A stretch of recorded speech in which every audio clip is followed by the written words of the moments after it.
Hermanos, pues el mensaje de hoy creo que es un mensaje apropiado. Tenemos visitas como iglesia. Vamos a hablar de la oración. Vamos a hablar de la oración con propósito. Tengo varios ejemplos que yo quiero compartirle de oraciones con un propósito muy específico y que Dios trabajó con estos hombres y mujeres grandes que Dios usó para sus propósitos. La oración es la comunicación con Dios. Nosotros tenemos una parte material que es nuestro cuerpo, pero tenemos una parte inmaterial que es el alma, el espíritu que Dios ha creado en conjunto. Y con esa parte inmaterial nosotros hablamos con Él, porque Dios nos hizo a imagen y semejanza. Dios tiene atributos que son de Él: omnipresente, omnipoderoso, omnisciente. Solo Dios tiene eso. Pero Dios tiene características que las puso en nosotros: sentimientos, emociones. Y Dios nos hizo para tener esa relación con Él, con nuestra parte inmaterial. También para poner en orden mi alma, mis pensamientos, mis emociones. Y la oración es muy importante en todo cristiano. Dios es espíritu y los que le adoran en espíritu y en verdad es necesario que le adoren. ¿Y qué obtenemos por medio de la oración? Pues buscamos el favor de Dios. Derramamos nuestra alma cuando estamos en una situación de problemas porque tenemos un Padre Celestial que nos escucha y le pedimos dirección en muchas cosas de nuestra vida. Mire, vamos a Filipenses 4, 6, 7 y mientras lo busca yo voy a orar para pedir la dirección a Dios. Amén. Filipenses 4 del 6 al 7. Vamos a orar. Padre, Señor poderoso Rey de Reyes, que nos has traído esta mañana, Señor, a este lugar, a este bello lugar, Padre, que tiene todas las condiciones, Padre, para tener las comodidades.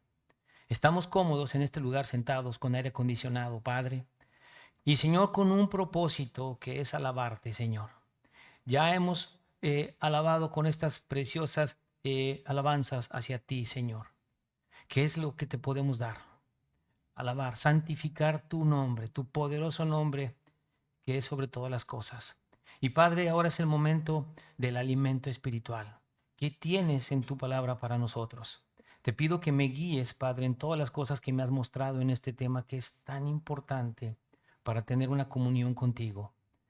Me pongo en tus manos en el nombre poderoso de Jesús. Amén. Filipenses 4 del 6 al 7 dice así el apóstol Pablo a los filipenses.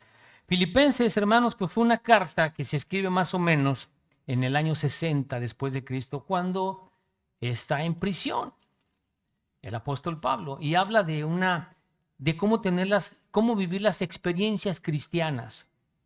Es una epístola muy corta que usted la puede leer en su casa y va a ser de mucha bendición. Mire lo que dice aquí: por nada estéis afanosos, sino sean conocidas vuestras peticiones delante de Dios en toda oración y ruego.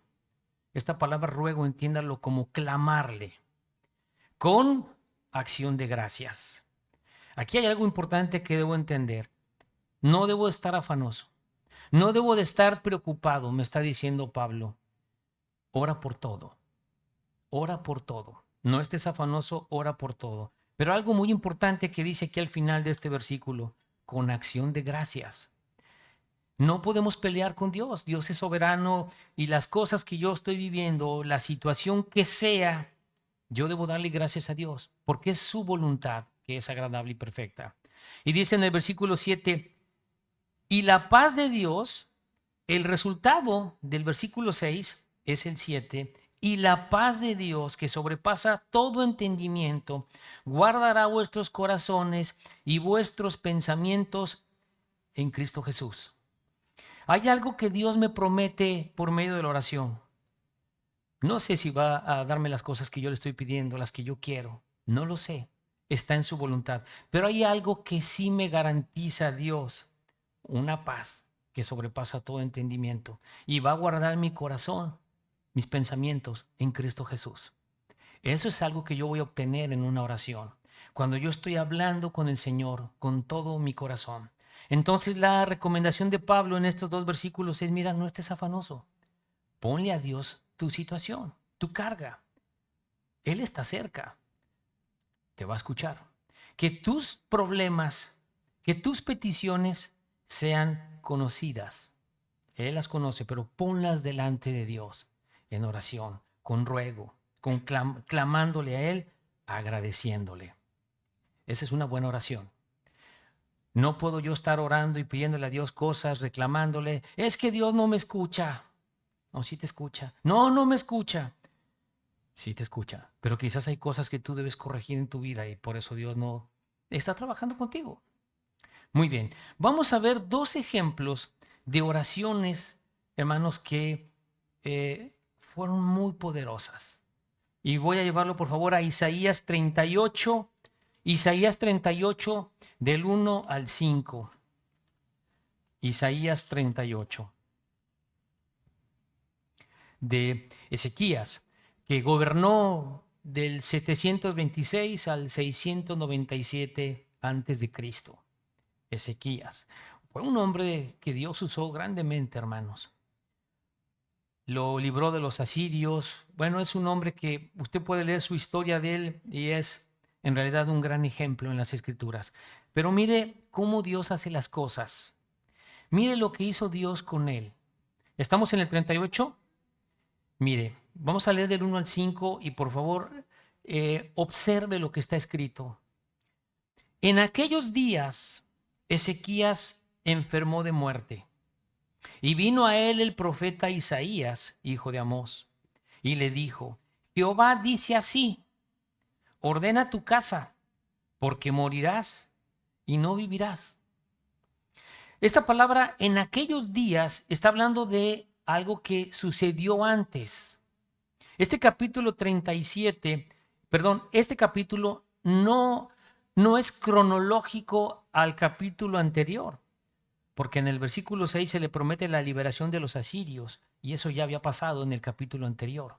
Me está diciendo un acontecimiento que sucedió en ese tiempo, ¿sí me explico? Por eso dice, en aquellos días, mira lo que pasó con él.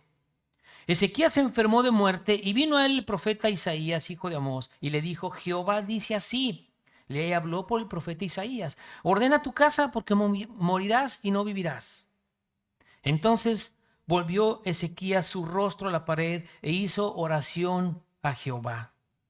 Y dijo, oh Jehová, te ruego que te acuerdes ahora que he andado delante de ti en verdad y con íntegro corazón, y que he hecho lo que ha sido agradable delante de tus ojos.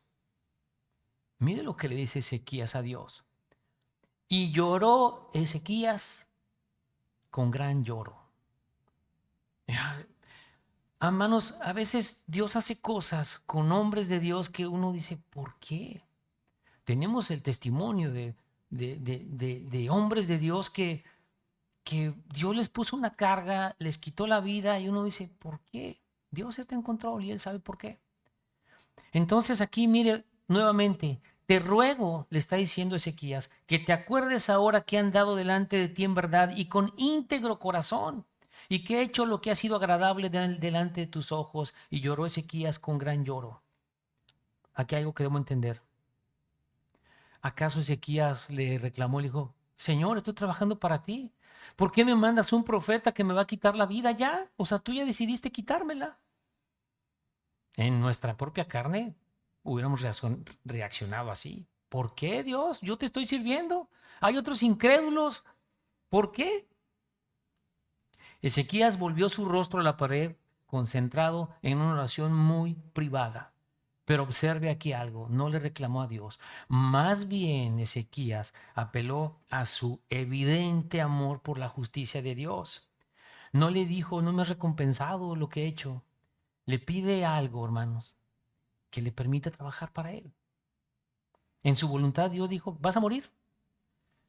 Muy bien. Entonces vino palabra de Jehová a Isaías diciendo, después de lo que le ha exclamado, dice, ve y di a Ezequías, Jehová, Dios de David, tu padre, dice así, he oído tu oración.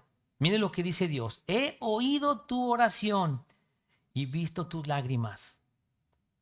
He aquí que yo añado a tus días 15 años. 15 años. Después, en los versículos del 9 al 15, Ezequías alaba a Dios con un salmo que se relaciona con reyes, del 9 al 15. Y luego mire del versículo 16 al 20, aquí vemos algo en Ezequías que nos enseña algo. Las aflicciones ayudan al carácter de los creyentes, porque dice, oh Señor, por todas estas cosas los hombres vivirán. ¿Cuáles cosas?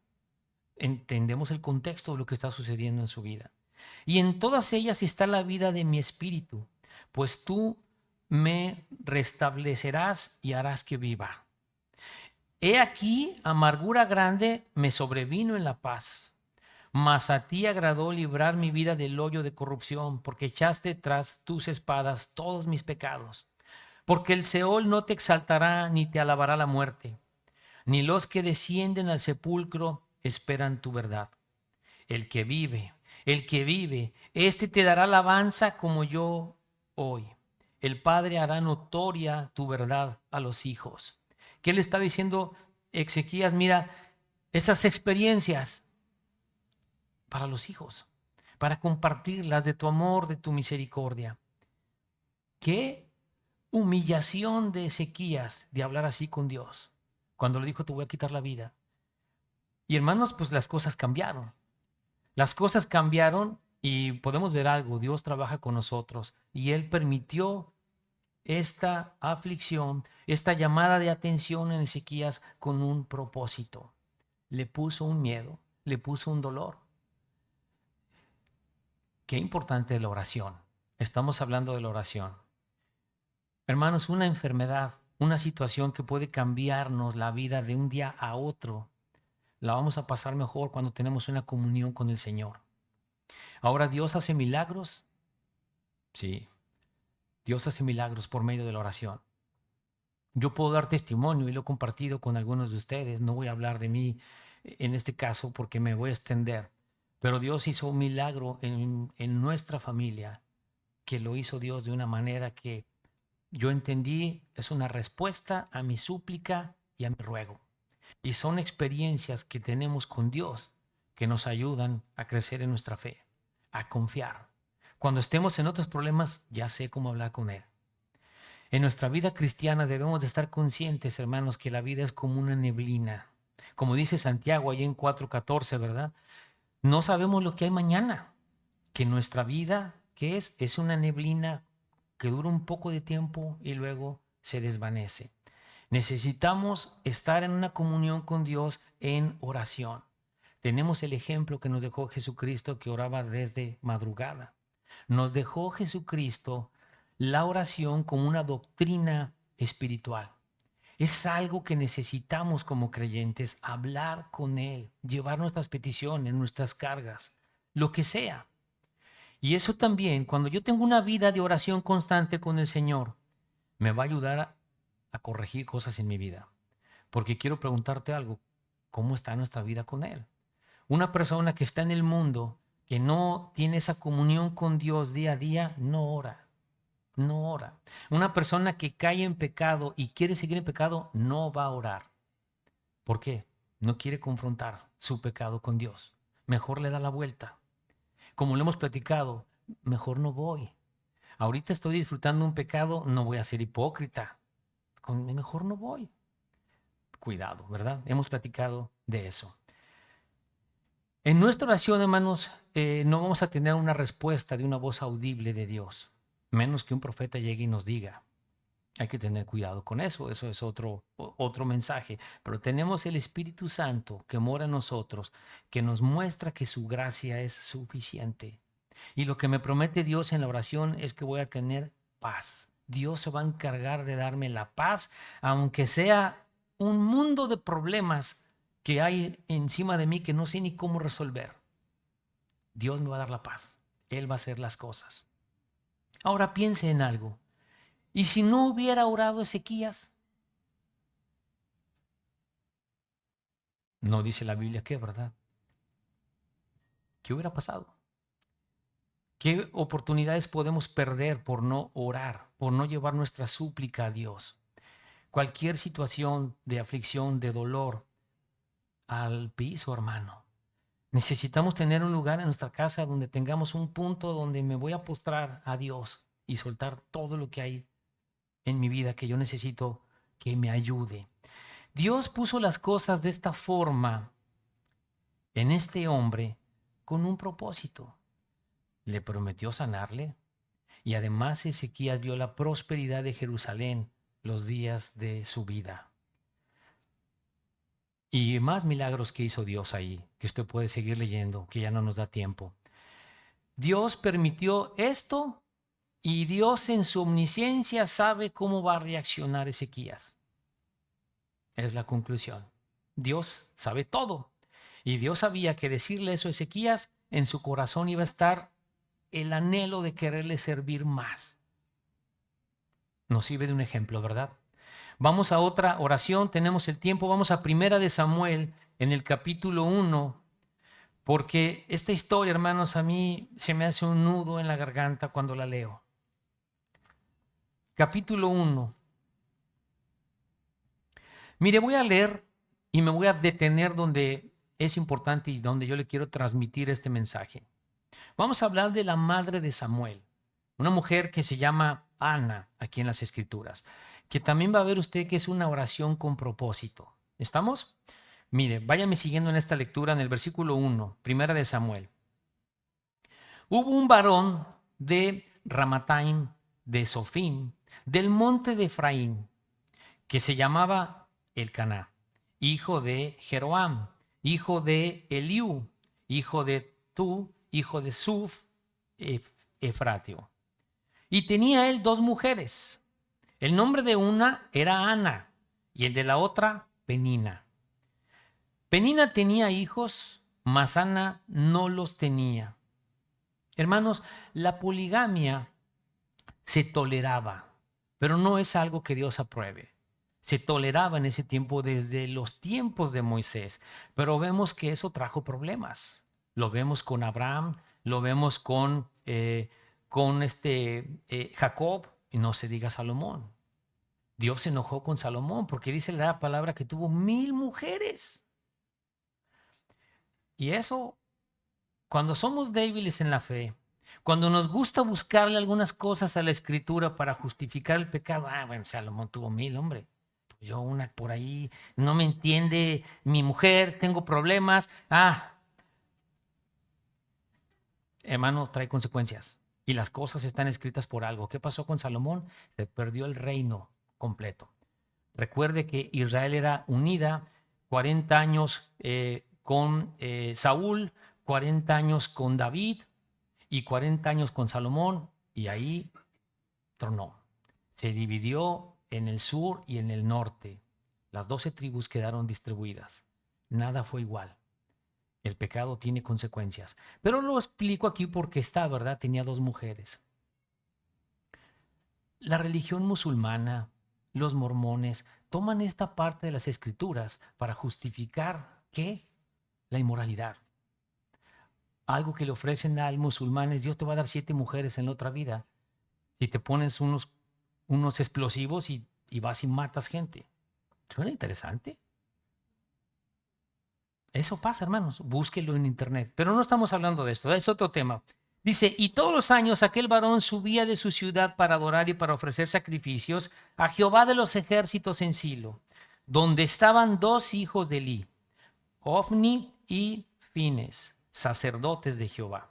Si usted sigue leyendo la historia, estos hombres perversos, Dios los mató. Dios le mandó un profeta al sacerdote Elí y le dijo: no has puesto freno en tus hijos, no les has estorbado, los voy a matar. Es algo también para aprender que usted puede leer aquí en esta primera carta de Samuel. Dice: y cuando llegaba el día en que Elcana ofrecía sacrificio, daba a Penina su mujer y a todos sus hijos y a todas sus hijas, a cada uno su parte para ofrecer sacrificio. El 5, hermanos, ahí viene el punto que yo quiero que ponga atención. Pero a Ana daba una parte escogida. una parte especial, porque amaba a Ana, aunque Jehová, ¿qué dice? No le había concedido tener hijos. La soberanía de Dios, si Él quiere, toca a la persona y tiene hijos, pero Dios no se lo había permitido. ¿Por qué? Es Dios, ¿verdad? No hay manera de poderlo explicar. Dios no le había concedido. Dice el 6, y su rival, mire las palabras que usa, y su rival la irritaba, enojándola y entristeciéndola. ¿Por qué? Porque Jehová no le había concedido tener hijos. Mire, podemos entender aquí que el Caná amaba a Ana, amaba a Ana. El Caná tenía dos esposas, él era de la tribu de Leví, pero era común en ese tiempo que un hombre cuando tenía una esposa que era estéril y no podía tener hijos, pues buscaba otra para tener hijos. Pero en la lectura entendemos que él amaba a Ana más que a la otra, porque había una rivalidad entre ellas. ¿Y qué hacía esta mujer? No tienes hijos. ¿Puede verlo? ¿Puede entender esa lectura? Porque puedo leer que él amaba a Ana y le daba una parte escogida especial. Dice en el 7, así hacía cada año cuando subía a la casa de Jehová, la irritaba así, por lo cual Ana lloraba y no comía. ¿Estamos entendiendo todo el contexto? Dice en el 8, y el Caná su marido le dijo, Ana, ¿por qué lloras? ¿Por qué no comes? ¿Y por qué está afligido tu corazón? Mire lo que le dice el Caná. ¿No te soy yo mejor que 10 hijos? ¿No te soy yo mejor que 10 hijos, Ana? Yo te amo. El versículo 9, y se levantó Ana después que hubo comido. No le respondió nada, ¿verdad? No sé si le dijo, no vas a suplir el tener un hijo, ¿verdad? Eso no lo dice, ¿verdad? Y se levantó Ana después que hubo comido y bebido en Silo, y mientras el sacerdote Elí estaba sentado en una silla junto a un pilar del templo de Jehová. Aquí voy al punto que por favor siga esta lectura. Ella, Ana, con amargura de alma, ¿dónde están tus emociones? ¿Dónde están tus pensamientos, tus sentimientos? Oró a Jehová y lloró abundantemente. ¿Cuántas veces has orado así a Dios? Llorando abundantemente, desahogándote con todo tu corazón ante Dios. E hizo voto. Mire lo que está haciendo Ana en la oración. Lloró abundantemente y ella ahora ya trae un propósito en su corazón. E hizo voto diciendo, Jehová de los ejércitos, si te dignares mirar a la aflicción de tu sierva y te acordares de mí, y no te olvidares de tu sierva, porque Ana era una mujer de Dios, sino que dieres a tu sierva un hijo varón. Ella quería un hijo varón. Yo lo dedicaré a Jehová todos los días de su vida y no pasará navaja sobre su cabeza. Una dedicación completa. Mientras ella oraba largamente delante de Jehová, mire lo que pasa. Elí estaba observando la boca de ella. El sacerdote Elí la está viendo orar. Pero Ana hablaba en su corazón, en ella. Y solamente se movían sus labios y su voz no se oía. Está orando en silencio con sus labios. ¿Y qué pasó con Elí? La tuvo por ebria. Entonces le dijo Elí, ¿hasta cuándo estarás ebria? Digiere tu vino. Hermana, si Ana no fuera una mujer de Dios, ¿qué le hubiera respondido a Elí? ¿Se imagina usted un pastor que le diga eso a una hermana que está orando? Oye, ¿tomaste alcohol o algo? Se va enojadísima, hermanos, ¿verdad? Y Ana le respondió diciendo, no, Señor mío, yo soy una mujer que dice atribulada de espíritu. No he bebido vino ni sidra, sino que he derramado mi alma delante de Jehová. No tengas a tu sierva por una mujer impía, porque la magnitud de mis congojas y de mi aflicción he hablado hasta ahora. He hablado hasta ahora. ¿Qué significa esto? Ana nunca había hecho una oración tan dedicada, tan enfocada en derramar todo ante el Señor. Hasta ahora he hablado. que se lo tenía guardado, no sé. Era una mujer, una sierva. Pero ese tema en específico, ese dolor que ella cargaba, hasta ahora he hablado. Elí respondió y dijo, ven paz, y el Dios de Israel te otorgue la petición que le has hecho. Y ella dijo, halle tu sierva gracia delante de tus ojos. Y se fue la mujer por su camino y comió. ¿Y qué dice ahí, hermanos? Y no estuvo más triste. Hermanos, fue una oración en una comunión con el Señor que tuvo un resultado que podemos ver ahí en Filipenses. Le dio la paz. ¿Puede entender cómo la escritura no se contradice? Ella puso todo ante el Señor y logró esa paz que sobrepasa todo entendimiento. No estuvo más triste. No salió, me lo va a dar, ya oré. No, no estuvo más triste. Ya solté todo. Y dice en el 19, y levantándose de mañana, adoraron delante de Jehová y volvieron y fueron a su casa en Ramá. Y el Caná se llegó a Ana, su mujer, una relación. ¿Y qué dice? Y Jehová se acordó de ella. No significa que se le había olvidado. La oración de Ana. No, no, no. Está en ese reconocimiento de Dios. Aconteció que al cumplirse el tiempo de haber concebido Ana, dio a luz un hijo y le puso por nombre Samuel, diciendo, por cuanto lo pedía Jehová. Algo que puedo entender aquí, hermano. Dios le contestó de una forma inmediata. Cuando ella entregó su carga a él, Dios en ese momento le cumplió y le dio al hijo. Qué bonito, ¿verdad? En ese momento le respondió el Señor. Con un corazón recto hacia Dios podemos pedir lo que sea, hermanos. Una forma correcta de orar es pedirle a Dios conforme a su palabra. Eso es algo que debo aprender como una doctrina espiritual importante. Una forma correcta de pedirle a Dios direcciones conforme a su palabra. Si yo le pido cosas a Dios que están alineadas con su palabra, es de Él esa respuesta. Si yo tengo paz de pedirle algo a Dios que está en su palabra y es la voluntad de Él, es respuesta de Él. Tengo paz. Debo tener cuidado a no hacer una oración y me salgo, bueno, yo voy a hacer esto porque ya lo oré. No, espera a que Dios te muestre. ¿Ok? Jesús dijo ahí en Mateo 7:7, pedid y se os dará, buscad y hallaréis, llamad y se os abrirá. Pero siempre debo de tener, hermanos, una oración enfocada en su palabra. No sé si me explico en esa parte. Muy importante es eso. ¿Cómo debo orar? Con las propias escrituras y poniéndole un ejemplo, que ayer lo hablábamos con los jóvenes. Yo tengo familia incrédula. ¿Cómo puedo orar por ellos? Señor, tu palabra dice que tú no quieres que ninguno perezca, que todos procedan al arrepentimiento. Te pido por mi familia. Es una oración con un enfoque bíblico. Hermanos, la oración tiene poder. Vamos a Salmo 145, 18. Salmo 145, 18. Sí me están siguiendo, ¿verdad? Los tengo conmigo. Salmo 145, 18. La Biblia está llena de ejemplos de la oración.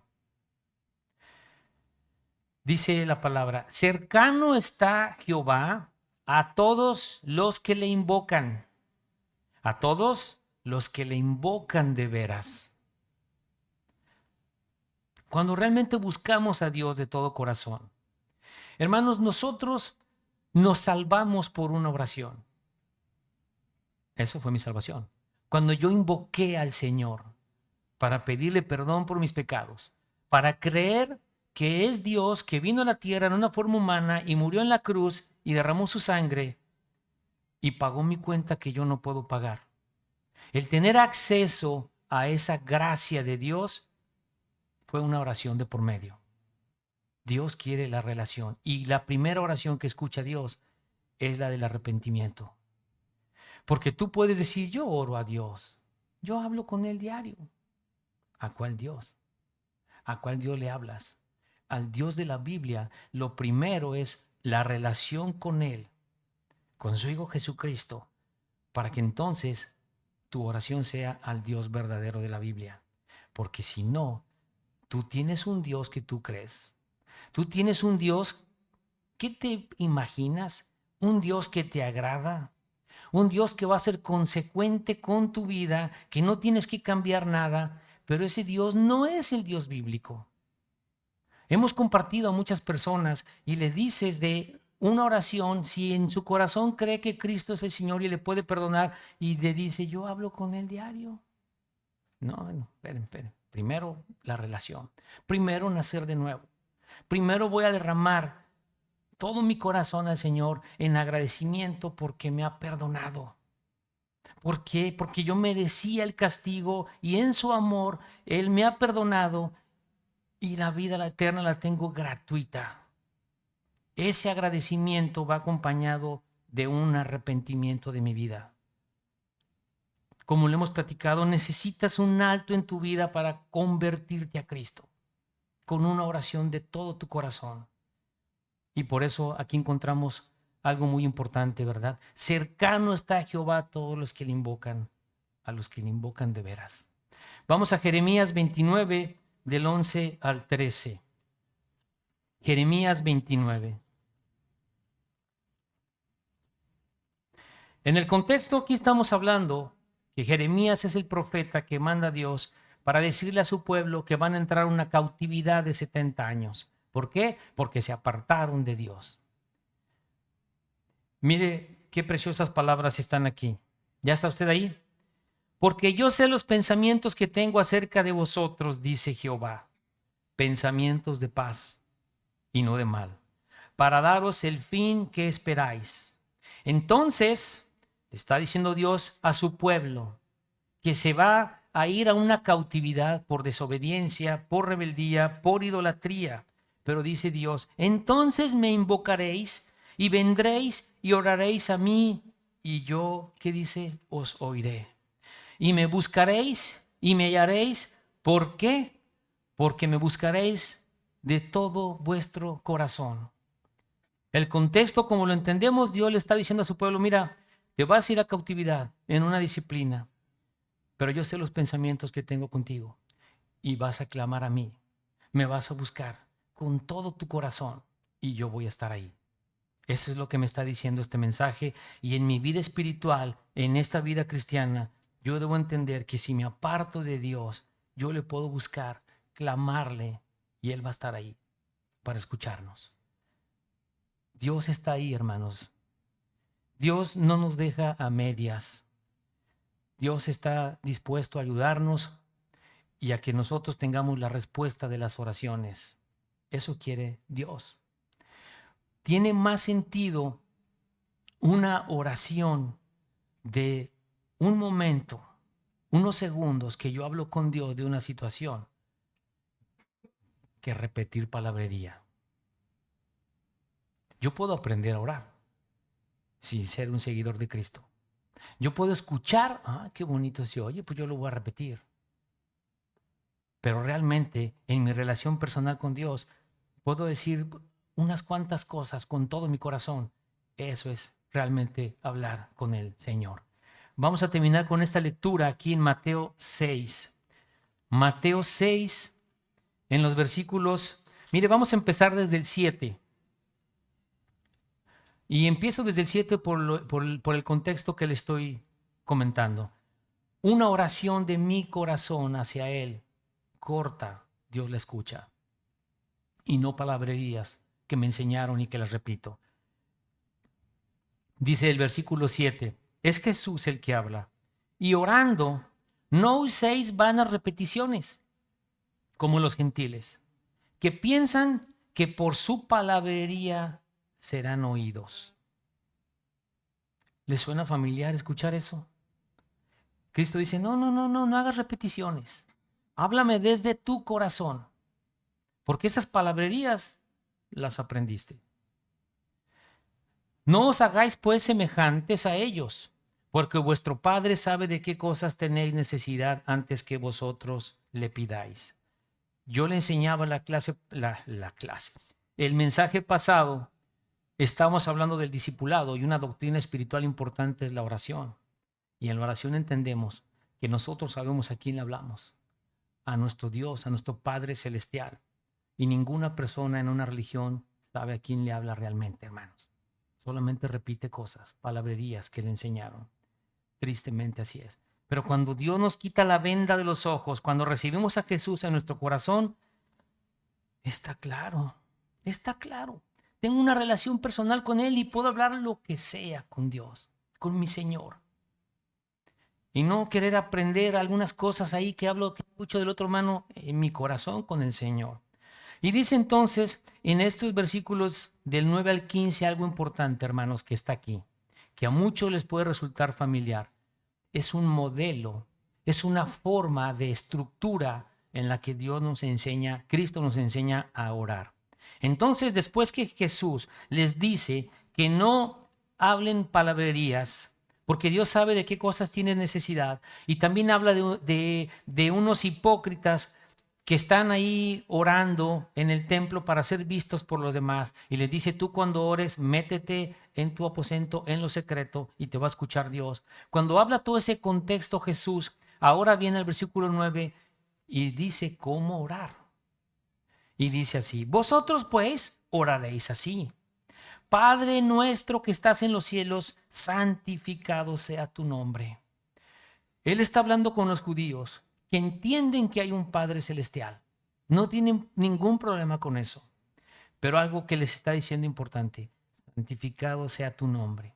Cuando nosotros empezamos en una oración, en un tiempo que le dedicamos a Dios, comenzamos por adorarle a Él, por lo que Él es, por lo que ha hecho en nuestra vida. Yo puedo agarrar salmos preciosos y leerlos cuando estoy santificando al Padre. ¿Me explico? Por ahí empieza una oración hacia Dios. Dios, ¿cómo se define Dios en las Escrituras? Yo soy el que soy. ¿Qué le dijo Moisés cuando se le aparece en la zarza ardiente? Vas a ir con Faraón y ¿quién me manda? Les dirás, yo soy, te envió. Dios se define así, yo soy el que soy. ¿Cómo puedo yo definir a Dios? Me voy a quedar corto en cualquier cosa que yo pueda imaginar y decir de Dios. Poderoso, omnisciente, omnipresente. Dios se define solo, yo soy el que soy. Entonces este primer versículo me está diciendo Jesús, primero, santificado. Primero, ¿con quién estás hablando? Con tu Padre Celestial. El versículo 10 dice, venga tu reino, hágase tu voluntad como en el cielo, así también en la tierra. Venga tu reino, pues es la causa de nosotros. Nosotros esperamos a Jesús, que va a establecer su reinado. Hágase tu voluntad. Es entender que es lo mejor. Su voluntad es agradable y perfecta. Y en nuestra oración deseamos con todo nuestro corazón su reino del Señor. El pan nuestro de cada día, dásnoslo hoy. El pan nuestro de cada día. Pero debo entender algo, hermano. La provisión viene de Dios. Y vamos a empezar por algo básico, los alimentos. Por eso le damos gracias a Dios en los alimentos, porque Él nos da el alimento. Nunca pierdas de vista que tu trabajo, tu negocio, depende de Él. Amén. Y dice en el 12, y perdónanos nuestras deudas, como también nosotros perdonamos a nuestros deudores. Nuestras deudas, nuestras ofensas. Perdóname mis ofensas, Señor, porque soy imperfecto, porque estoy en este cuerpo y porque mi carne me gana para hacer pecado, perdóname. Pero yo también voy a perdonar las ofensas de mi hermano. Y luego el 13 dice, y no nos metas en tentación, mas líbranos del mal, porque tuyo es el reino y el poder y la gloria por todos los siglos. Amén. Líbranos del mal. No nos metas en tentación. Hay que tener cuidado que leo. No, pues, no me vayas a meter en una tentación, Señor, por favor, no. Es, Señor, no permitas que yo caiga en una tentación en mis propias concupiscencias, porque la palabra enseña que Dios no tienta a nadie. Cada uno es tentado conforme a sus propias concupiscencias. Dios no tienta a nadie. Pero también dice la palabra que Dios no permitirá que tú seas tentado más de lo que tú puedes soportar. Y Dios también te dice que te va a dar la salida a esa tentación en tu propia carne. Entonces, cuando yo le digo, no nos metas en tentaciones, Señor, no permitas que yo caiga. Ayúdame. Eso está dentro de una oración. Y luego el 14 dice, porque si perdonáis a los hombres sus ofensas, os perdonará también a vosotros vuestro Padre Celestial, dice Cristo. Mas si no perdonáis a los hombres sus ofensas, tampoco vuestro Padre os perdonará vuestras ofensas. ¿Y qué significa eso? Si yo tengo un problema con un hermano, hay un problema con él. Y yo tengo ahora un obstáculo en mi relación con Dios por una falta de perdón con alguien más. Entonces, por eso dice Cristo ahí, perdona ofensas. ¿No quieres perdonar? Entonces tienes un problema conmigo. Hermanos, tenemos que estar limpios cuando vamos a hablar con el Señor. Y si hay una situación, ponerla en sus manos. Señor, ayúdame. Traigo un resentimiento en esto, me hicieron este daño, quítame el dolor, ayúdame a perdonar. Es una relación personal y se lo vamos a pedir. Entonces, ¿cómo es la manera correcta de orar, hermanos, para pasar las conclusiones? Vamos a pedir conforme a su palabra. Y si está en la voluntad de Dios, Él lo hará. No orar para satisfacer mis deseos. Una persona que ora con frecuencia, que tiene esa relación con Dios, su oración va a ser enfocada en Señor, ¿qué quieres de mí? Cuando ya tienes una madurez espiritual, ahora la oración cambia. ¿Qué quieres de mí, Señor? ¿En qué quieres que yo te sirva? Conclusiones. La oración es una disciplina espiritual básica, importante como leer la Biblia. Cada familia debe orar. Como padres debemos de establecer esa disciplina en el hogar. Hermanos, a veces cuesta trabajo. La oración en mi casa me costó meses. Pena, incomodidad, no sé. Rompe esa barrera. Y ten el hábito de orar con tu esposa, con tus hijos. En algún momento que tú puedas estar con ellos en los alimentos, hazlo. Es testimonio. Le estás enseñando a tus hijos algo importante, la relación con el Señor, y te va a escuchar. Por medio de la oración, Dios puede hacer cosas grandes en mi vida que quizás me estoy perdiendo por no orar. Pero le quiero decir algo muy, muy importante. Si tú no oras, no significa que Dios no va a hacer cosas en tu vida, porque somos sus hijos. Pero ¿sabes cuál es el problema? Que va a haber situaciones en tu vida que te van a tomar por sorpresa, porque Dios trabaja con sus hijos. Dios no va a dejar de hacer cosas. Bueno, yo no oro, no le pido, voy tranquilo. No, Dios está ahí contigo. Y si tú no oras, te pierdes cosas. Pero también Dios no va a dejar de trabajar contigo. Y cosas que vienen por sorpresa. ¿Qué pasó? Está ahí Dios. Ahora sí ven y búscame. Estaba esperando. No quisiste. Tienes esto. Ahora sí clama a mí. Ven a mí. Estoy para escucharte. Hermanos, Dios va a llamar la atención de nosotros. Lo va a hacer. En la fe cristiana no podemos nadar de a muertito. Dice un dicho así. No puedo nadar de a muertito. O estoy creciendo en la palabra o voy hacia atrás. Y si voy hacia atrás, está Dios ahí. Muy bien, para terminar, a las visitas que están aquí y a cualquier persona que nos ha frecuentado. Espero que este mensaje de la oración llegue a tu corazón. ¿Cómo puedes tener una vida de oración? Lo explicamos al principio. ¿Cómo puedes tener esas experiencias con Dios por medio de oración? Recuerda algo. La primera oración que va a escuchar Dios es cuando tú le entregues tu corazón a nuestro Señor Jesucristo. Escuchaste hermosas oraciones de hombres de fe.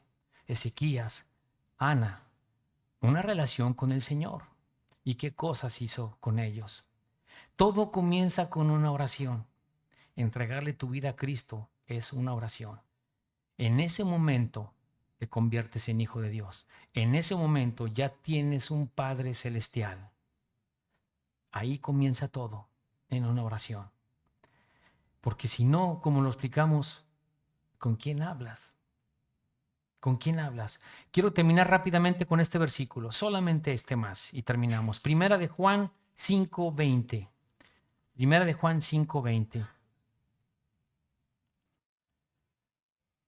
¿A qué Dios le hablamos, hermanos? ¿Quién es el Dios verdadero? Todos vamos al mismo Dios. No es así. Yo tengo esta religión, yo tengo este pensamiento, pero todos buscamos a Dios. No, ¿a cuál Dios? Hay un Dios verdadero nada más. Y dice, pero sabemos que el Hijo de Dios ha venido. ¿Y qué dice? Y nos ha dado entendimiento para conocer al que es verdadero. Y estamos en el verdadero, en su Hijo Jesucristo. ¿Me ayuda a leer? Este es el verdadero Dios y la vida eterna. Que tu primera oración, si no tienes una relación con Cristo, háblale a Él para tu perdón y tu vida eterna. Vamos a orar. ¿Te gustaría saber si tienes un lugar seguro en los cielos? Yo quiero decirte que en la Biblia Dios nos dice que Él quiere que sepamos cómo tener un lugar seguro en el cielo cuando morimos. Yo te quiero explicar con la Biblia cómo puedo tener esa seguridad. Porque al final todos vamos a morir. Con la Biblia, estrictamente con la Biblia, yo te quiero llevar paso a paso cómo puedes tú tener esa seguridad de la salvación de tu alma y la vida eterna. Y para ello voy a ir al libro de Romanos. El libro de Romanos, en el capítulo 3, en el versículo 23, dice así la palabra: por cuanto todos pecaron y están destituidos de la gloria de Dios. Lo primero, yo necesito estar de acuerdo con Dios en que soy pecador.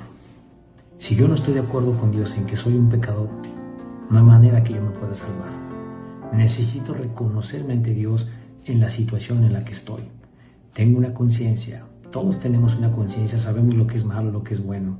Sabemos que somos pecadores cuando somos honestos. Y es lo primero. Primer paso, me reconozco pecador ante Dios. Ahora quiero decirte algo. Dios es un Dios santo. Es un Dios santo que tiene que juzgar el pecado. Él nos ama, pero tiene que juzgar el pecado. No lo puede dejar así. Dice Romanos 6:23, porque la paga del pecado es muerte, mas la dádiva de Dios es vida eterna en Cristo Jesús, Señor nuestro. Me quiero detener en esta primera parte del versículo 23. Dice, porque la paga del pecado es muerte. Bueno, ¿a qué muerte se refiere? ¿Será que yo me muero y todo terminó ahí? No está hablando de la muerte física, está hablando de la muerte espiritual. Y para ello te quiero llevar al libro de Hebreos 9:27. En este versículo dice la palabra: y de la manera que está establecido para los hombres, que mueran una sola vez, y después de esto, el juicio. Después de que morimos hay un juicio, o al cielo, o al infierno. Entonces, ¿a qué muerte se refiere? Regresando a Romanos 6:23, cuando dice, porque la paga del pecado es muerte. Ya vimos que después de que muera hay un juicio. ¿A qué muerte se refiere? A la muerte segunda. Y para ello, vamos al libro de Apocalipsis, en el capítulo 21, versículo 8, dice así la palabra de Dios: pero los cobardes e incrédulos, los abominables y homicidas, los fornicarios y hechiceros, los idólatras y todos los mentirosos tendrán su parte en el lago que arde con fuego y azufre, que es la muerte segunda.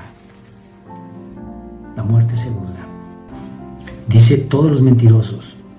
¿Has mentido alguna vez? Yo sí. Yo creo que todos hemos mentido. Una mentira es suficiente para que Dios nos condene en el infierno. No podemos salvarnos por nuestro propio pie. Hemos estado en religiones y nos han enseñado que debemos de salvarnos por nuestras obras, por nuestro comportamiento. Pero la Biblia no enseña eso. Nadie se puede salvar por sus propias obras. Dice en Efesios 2:8-9, por gracia sois salvos por medio de la fe. Esto no de vosotros, pues es don de Dios. No por obras, para que nadie se gloríe. Eso dice Efesios 8:9. Nadie se salva por sus obras, porque todos somos pecadores. Entonces, ¿cómo me salvo en la Biblia? Ya entendí que soy pecador. Ya entendí que Dios tiene que juzgar el pecado. Ya entendí cómo, en una muerte segunda, lago que arde con fuego y azufre. Pero ¿sabes una cosa? Dios hizo un plan para salvarnos. Precioso. ¿Sabes cómo? En Cristo Jesús. Dice Romanos 5:8, dice la palabra, mas Dios muestra su amor para con nosotros, Mira lo que dice, Dios muestra su amor para con nosotros, en que siendo un pecadores, Cristo murió por nosotros. Lo que me salva en la Biblia es creerle a Dios. Necesito la fe. ¿Y cuál fe? Cristo es Dios. Cristo, que es Dios, vino a la tierra, tomó una forma humana de hombre, perfecto, sin pecado, y paga la cuenta que yo no puedo pagar. Nadie podemos pagar. Jesús vino hecho hombre, siendo Dios, y va a la cruz a ser castigado, derramando su sangre y resucitando al tercer día. Ese es el plan que hizo Dios para salvarnos. Es la manera que tengo de reconciliarme con Dios, aceptando el regalo que Dios puso, que Cristo vino a la tierra siendo Dios y sin cometer ningún pecado, es castigado, muere y resucita. La salvación en la Biblia es que tú creas que esa obra de amor que hizo Dios es lo que te puede salvar. ¿Sabes? Ninguna religión te salva. Te salva lo que Dios hizo en Jesucristo, pagar nuestra cuenta. La única manera que yo tengo para reconciliarme con Dios es estar de acuerdo en lo que Él hizo. Y quiero decirte cómo puedes tú recibir el regalo de la vida eterna. Necesitas creer. Necesitas creer que lo que Jesús hizo en la cruz es suficiente para que tú te puedas salvar. Sin meter tus obras. No podemos hacer nada para salvarnos. ¿Por qué? Porque hemos pecado. Somos pecadores y lo vamos a seguir siendo. Dice Romanos 19, que si confesares con tu boca que Jesús es el Señor y creyeres en tu corazón que Dios le levantó a los muertos, serás salvo. Él te dice en la palabra, serás salvo si crees en tu corazón. El versículo 10 dice, porque con el corazón se cree para justicia, pero con la boca se confiesa para salvación. Hay dos cosas que necesito para tener la salvación. Creer con todo mi corazón para justicia. ¿Qué debo creer? Que lo que hizo Jesús es suficiente. Debo creer que no son mis obras las que me salvan, sino lo que Él hizo en la cruz. Debo creer que es la única manera que yo tengo de reconciliarme con Dios, que Él ha pagado mi cuenta en la cruz, con su muerte y su resurrección. Creer con todo mi corazón. ¿Y qué es creer con todo mi corazón? Con todo mi pensamiento, mis sentimientos, con mi voluntad. Es suficiente para que yo tenga perdón. Lo que tú hiciste, Señor, en la cruz. Y hacerlo tu Señor. La palabra Señor en la Biblia se traduce autoridad soberana. Para que tú tengas salvación, tú necesitas recibir a Cristo en tu corazón como tu autoridad soberana, tu Señor. Por eso dice, ¿verdad? El versículo 10, porque con el corazón se cree para justicia, pero con la boca se confiesa para salvación.